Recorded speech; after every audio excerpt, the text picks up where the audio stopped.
Chapter the 19th. Montgomery's Bank Holiday.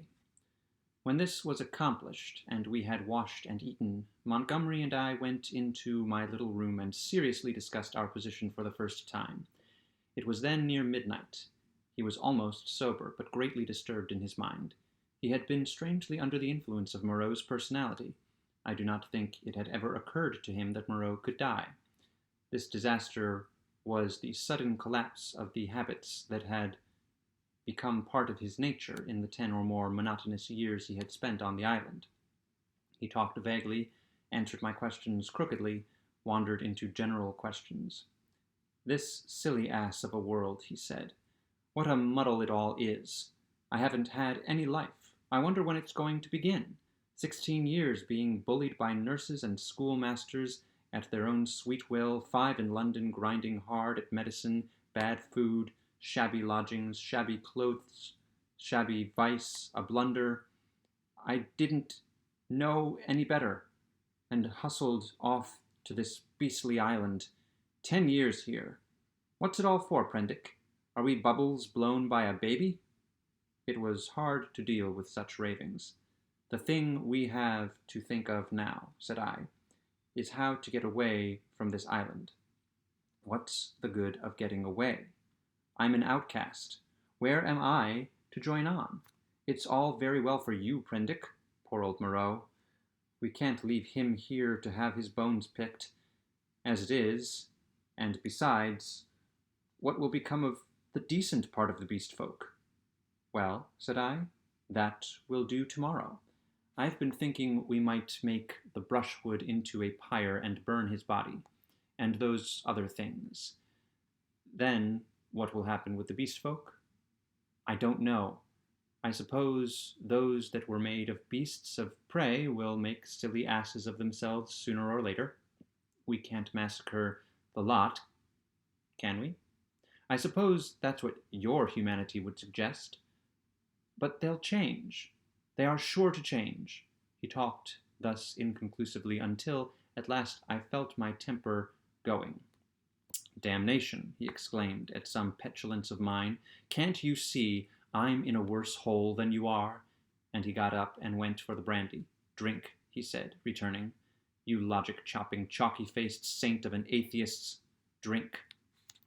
"Not I," said I, and sat grimly watching his face under the yellow paraffin flare as he drank himself into a garrulous misery. I have a memory of infinite tedium. He wandered into a maudlin defense of the beast people and of Mling. Mling, he said, was the only thing that had ever really cared for him. And suddenly an idea came to him. "I'm damned," said he, staggering to his feet and clutching the brandy bottle. By some flash of intuition I knew what it was he intended. "You don't give drink to that beast," I said, rising and facing him. "Beast," said he. "You're the beast. He takes his liquor, like a Christian. Come out of the way, Prendick." "For God's sake," said I. "Get out of the way," he roared, and suddenly whipped out his revolver. "Very well," said I, and stood aside, half-minded to fall upon him as he put his hand upon the latch, but deterred by the thought of my useless arm. "You've made a beast of yourself. To the beasts you may go." He flung the doorway open and stood half-facing me between the yellow lamplight and the pallid glare of the moon. His eye sockets were blotches of black under his stubbly eyebrows. "You're a solemn prig, Prendick, a silly ass. You're always fearing and fancying. We're on the edge of things. I'm bound to cut my throat tomorrow. I'm going to have a damned good bank holiday tonight." He turned and went out into the moonlight. "Mling!" he cried. "Mling, old friend!" 3 dim creatures in the silvery light came along the edge of the wan beach, one a white-wrapped creature, the other 2 blotches of blackness following it. They halted, staring. Then I saw Mling's haunched shoulders as he came round the corner of the house. "Drink," cried Montgomery. "Drink, ye brutes. Drink and be men. Dammy, I'm the cleverest. Moreau forgot this. This is the last touch. Drink, I tell you." And waving the bottle in his hand, he started off at a kind of quick trot to the westward, Mling ranging himself between him and the 3 dim creatures who followed. I went to the doorway, They were already indistinct in the midst of the moonlight before Montgomery halted. I saw him administer a dose of the raw brandy Toomling, and saw the 5 figures melt into one vague patch. "Sing," I heard Montgomery shout. "Sing all together. Confound old Prendick." That's right. Now again. "Confound old Prendick." The black group broke up into 5 separate figures and wound slowly away from me along the band of shining beach.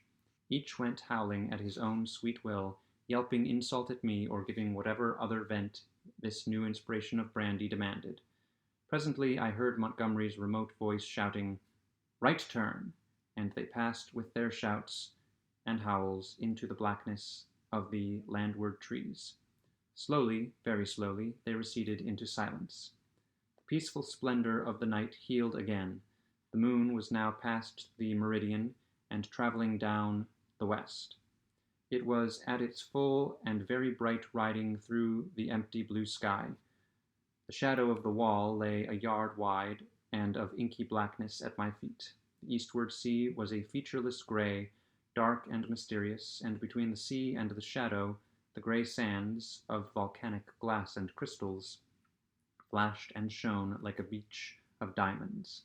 Behind me the paraffin lamp flared hot and ruddy.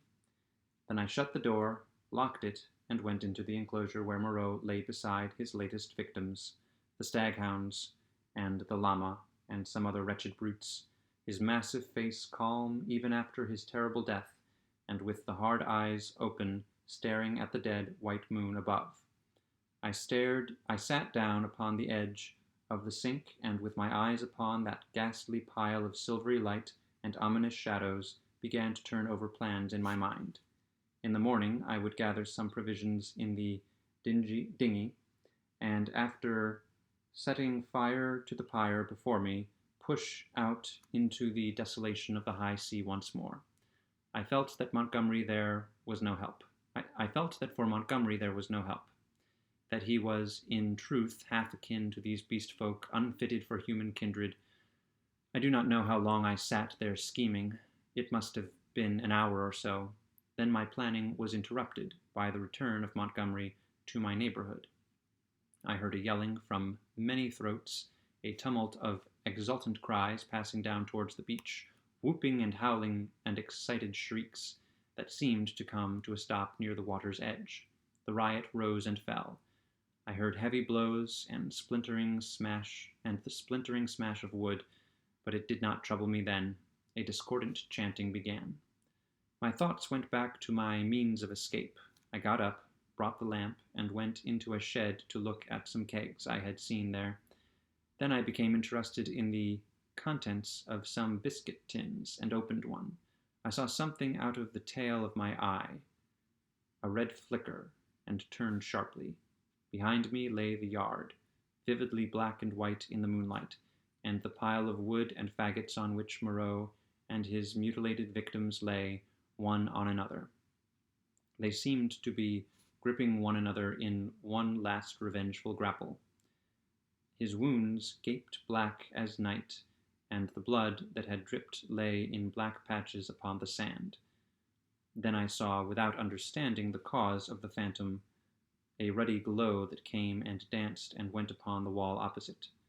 I misinterpreted this, fancied it was a reflection of my flickering lamp, and turned again to the stores in the shed.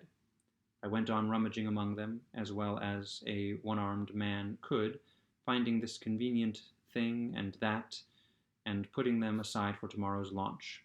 My movements were slow, and the time passed quickly. Presently, the daylight crept upon me. The chanting died down, gave place to a clamor, then began again, and suddenly broke into a tumult. I heard cries of, "More! More!" a sound like quarreling, and a sudden wild shriek. The quality of the sounds changed so greatly that it arrested my attention. I went out into the yard and listened. Then, cutting like a knife across the confusion, came the crack of a revolver. I rushed at once through my room to the little doorway. As I did so, I heard some of the packing cases behind me go sliding down and smash together, with a clatter of glass on the floor of the shed. But I did not heed these. I flung the door open and looked out. Up the beach by the boathouse a bonfire was burning, raining up sparks into the indistinctness of the dawn. Around this struggled a mass of black figures. I heard Montgomery call my name. I began to run at once towards this fire, revolver in hand. I saw the pink tongue of Montgomery's pistol lick out once close to the ground. He was down. I shouted with all my strength and fired into the air. I heard someone cry, "The Master!" The knotted black struggle broke into scattering units. The fire leapt and sank down. The crowd of beast people fled in sudden panic before me, up the beach. In my excitement I fired at their retreating backs as they disappeared among the bushes. Then I turned to the black heaps upon the ground. Montgomery lay on his back, with the hairy gray beast man sprawling across his body. The brute was dead, but still gripping Montgomery's throat with its curving claws. Nearby lay Mling on his face, and quite still, his neck bitten open, and the upper part of it, the smashed brandy bottle in his hand. Two other figures lay near the fire, the one motionless, the other groaning fitfully, every now and then raising its head slowly and dropping it again. I caught hold of the gray man and pulled him off Montgomery's body. His claws drew down the torn coat reluctantly as I dragged him away. Montgomery was dark in the face and scarcely breathing. I splashed seawater on his face and pillowed his head on my rolled-up coat. Mling was dead. The wounded creature by the fire, it was a wolf brute with a bearded gray face, lay, I found, with the forepart of its body upon the still glowing timber. The wretched thing was injured so dreadfully that in mercy I blew its brains out at once. The other brute was one of the bull men, swathed in white. He too was dead. The rest of the beast people had vanished from the beach. I went to Montgomery again and knelt beside him, cursing my ignorance of medicine. The fire beside me had sunk down, and only charred beams of timber glowing at the central ends and mixed with a gray ash of brushwood remained. I wondered casually where Montgomery had got his wood. Then I saw that the dawn was upon us. The sky had grown brighter, the setting moon was growing pale and opaque in the luminous blue of the sky. The sky to the eastward was rimmed with red. Then I heard a thud and a hissing behind me, and looking round sprang to my feet with a cry of horror. Against the warm dawn, great tumultuous masses of black smoke were boiling up out of the enclosure, and through their stormy darkness shot flickering threads of blood-red flame. Then the thatched roof caught. I saw the curving charge of the flames across the sloping straw. A spurt of fire jetted from the window of my room. I knew at once what had happened. I remembered the crash I had heard. When I had rushed out to Montgomery's assistance, I had overturned the lamp.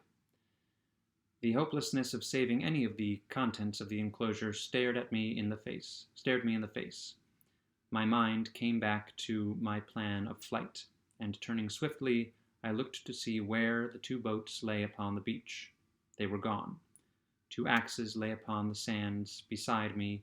Chips and splinters were scattered broadcast, and the ashes of the bonfire were blackening and smoking under the dawn.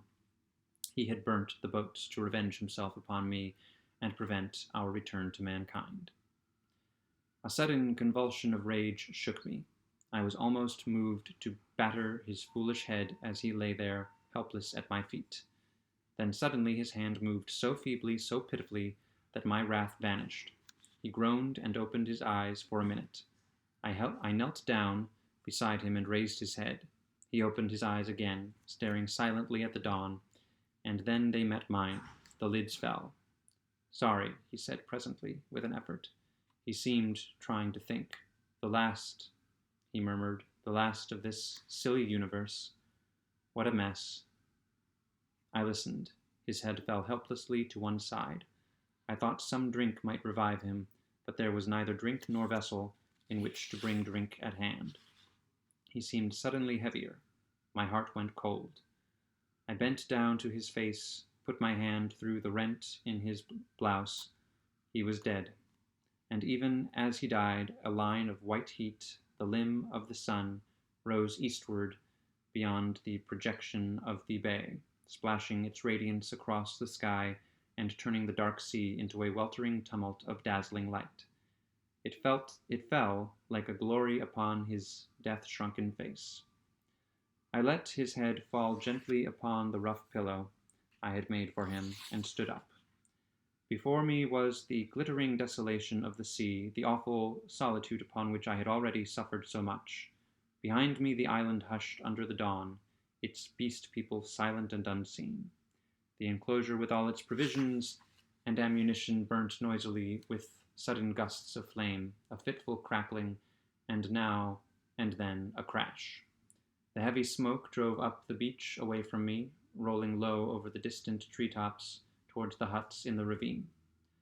Beside me were the charred vestiges of the boats and these 5 dead bodies. Then out of the bushes came 3 beast people, with hunched shoulders, protruding heads, misshapen hands awkwardly held, and inquisitive, unfriendly eyes, and advanced towards me with hesitating gestures.